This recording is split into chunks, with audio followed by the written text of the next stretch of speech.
Caríssimos irmãos e irmãs,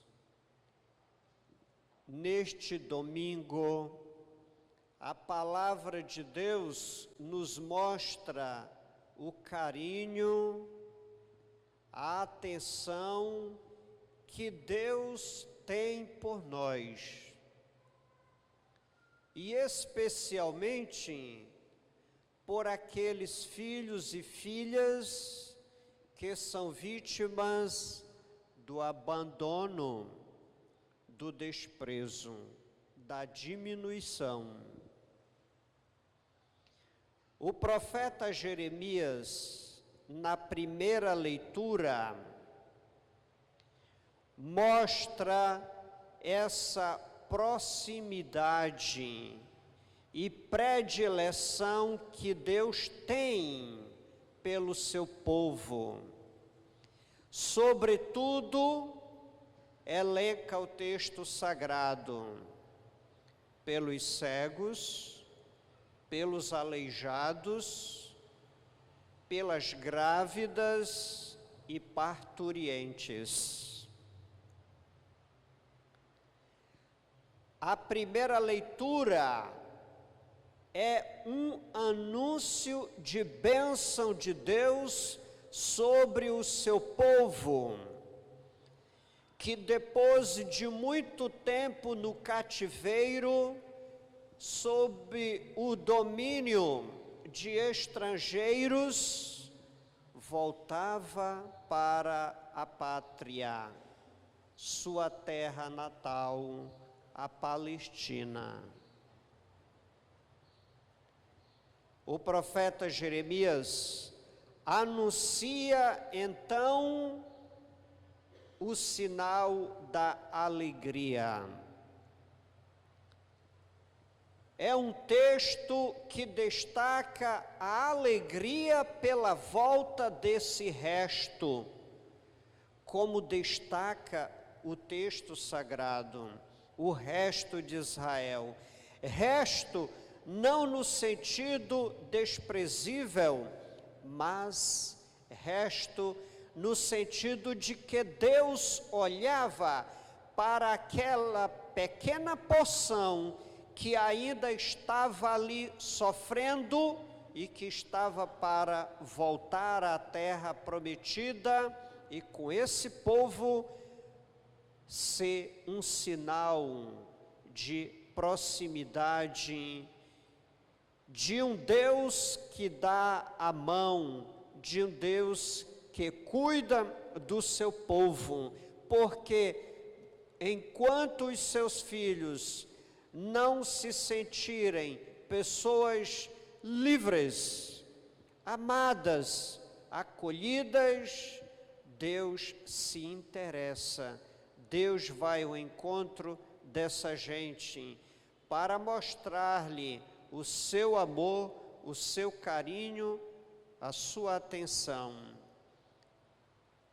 Eis porque o grito neste texto sagrado é um grito de alegria. De fato, exultai de alegria por Jacó. Tocai, cantai e dizei: salva, o Senhor está aqui, perto do seu povo. E vejam, o carinho, a atenção de Deus se manifesta ainda na maneira como Deus se relaciona com esse povo, como Deus conduz esse povo. Por exemplo,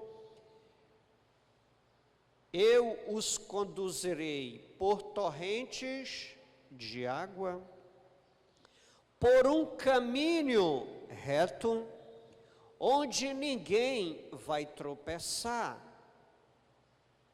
Ou seja, o carinho de Deus se revela no seu relacionamento carinhoso, amoroso para com essa gente que é desprezada, abandonada, espezinhada, explorada. O profeta Jeremias anuncia, pois, que Deus é maravilhoso, é bondoso, e que Deus olha para nós, olha sobretudo para aqueles que são injustiçados. E aqui nós podemos dizer uma coisa: os pobres, os indefesos, não são objeto da nossa assistência, nem mesmo da nossa caridade, do nosso favor. Os pobres são sujeito de direito e de vontade. Por isso, o Senhor vem ao nosso encontro para nos fazer pensar nisso. Por outro lado, o Santo Evangelho nos mostra que Jesus está passando pela cidade de Jericó e um cego pedia esmola à beira do caminho. Jesus, ao passar com a sua pequena caravana, faz com que o cego ouvisse o ruído. E tendo escutado que quem passava por ali era Jesus, o cego não perde a oportunidade de colocar nele a sua inteira confiança, a sua inteira esperança. E por isso começa a gritar: Senhor, tem piedade de mim? O pessoal pede-lhe que calasse, mas o cego gritava com mais força: Senhor, tem piedade de mim?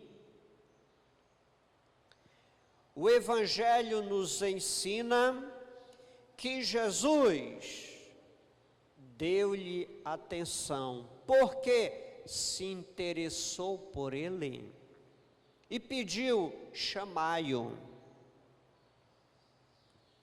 O cego se levantou e veio ao encontro de Jesus.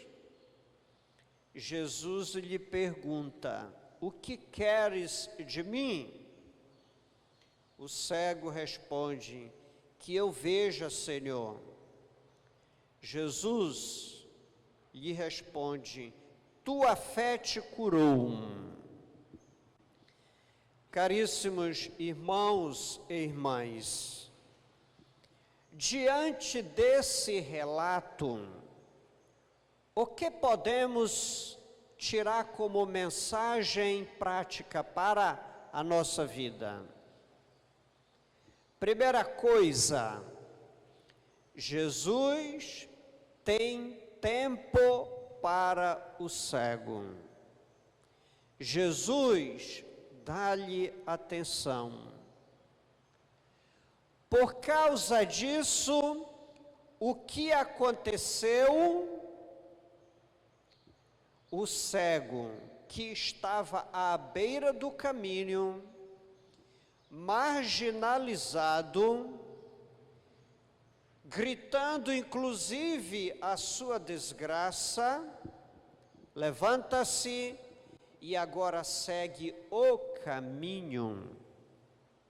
Não fica mais à beira do caminho, mas segue o caminho, que é nosso Senhor Jesus Cristo, o qual no Evangelho não de hoje se nos revela: eu sou o caminho, a verdade e a vida.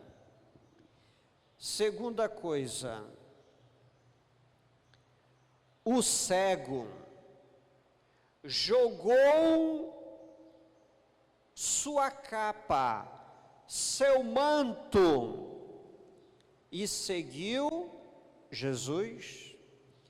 Isto significa dizer que quando as pessoas têm um encontro verdadeiro com Jesus, necessariamente precisam jogar suas capas fora, precisam jogar seus mantos fora, porque as capas nos impedem de ter um encontro verdadeiro, sério e sincero com nosso Senhor Jesus Cristo.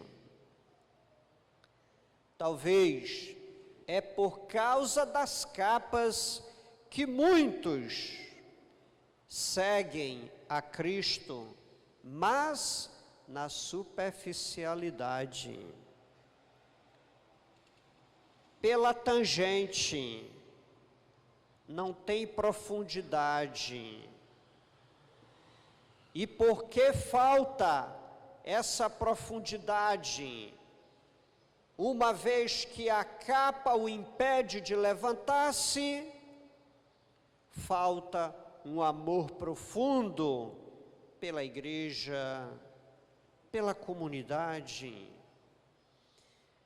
As capas nos impedem de associar a fé com a realidade, a fé com a ação. Quantos católicos reprovam as pessoas quando começam a unir a prática à fé, porque querem ficar no mundo da lua, das ideias, das teorias, dos princípios, das capas. O cego teve que jogar a capa e seguir o caminho. Igualmente, não esqueçamos, todo aquele que quer ter um encontro verdadeiro com Cristo, necessariamente precisa jogar as capas. Eu, você, os jovens, os adultos, padres, todo mundo. Terceira coisa, Jesus vai dizer: a tua fé te salvou. Isto significa dizer que a fé é um caminho que nos permite fazer o que Deus nos pede. Tua fé te curou. A fé não é estar convencido de si, mas é estar convicto do Senhor na minha vida. Irmãos e irmãs, um pouco mais ainda aprofundando a palavra de Deus, eu pergunto: será que não existem muitas pessoas em situação semelhante à do cego Bartimeu, isto é, que estão à beira da igreja, que precisam ter uma participação mais ativa, que precisam entrar na igreja, que precisam sentir-se pertencentes à igreja como sua mãe?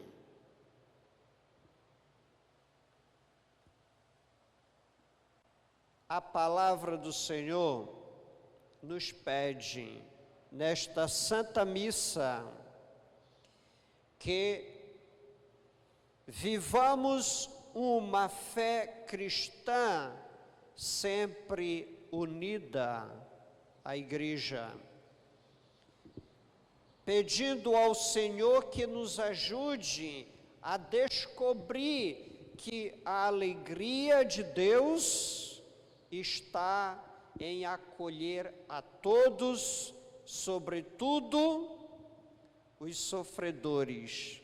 Não é por acaso que o magistério do Papa Francisco é um magistério preocupado com as situações atuais do mundo.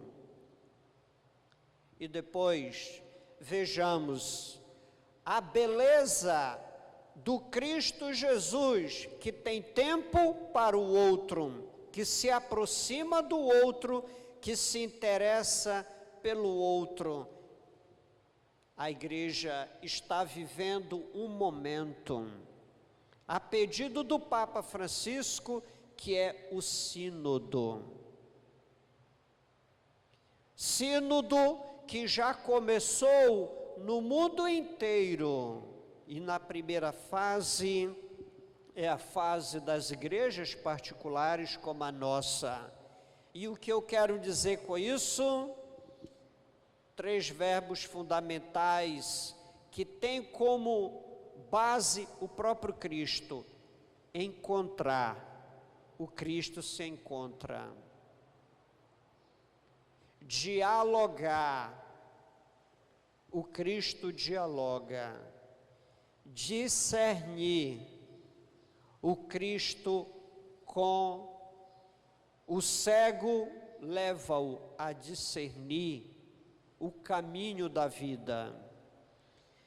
Por isso, peçamos ao Senhor que nos ajude a ser sempre mais uma igreja não animista, fechada, mas uma igreja em saída, uma igreja que pensa no outro, que pensa no próximo. Eu não recordo agora, mas eu fazia uma leitura em que existe um país em que lá as rádios católicas eram proibidas de anunciar a palavra do Senhor. E nesse país, a igreja crescia sempre mais, o povo aumentava sempre mais as igrejas. E sabe por quê? Simplesmente porque os padres exerceram a chamada pastoral da escuta. O povo queria ser ouvido, não precisava nem fazer alarido nas rádios, que é bom, mas lá não se podia. Então eles assumiram a pastoral da escuta, escutar o outro, ajudar o outro, os jovens, os adultos. Esse mundo em crise de fé existencial, um mundo voltado para si, e que precisa descobrir que só quando nós nos abrimos para o outro e deixemos que o outro, seja lá quem for, faça parte da igreja e experimente o amor de Deus, ali há a fecundidade e jamais a esterilidade. Para finalizar, peçamos então ao Espírito Santo que nos conduza nesse caminho de fé, de fecundidade, de humanidade e de santidade, e assim seja.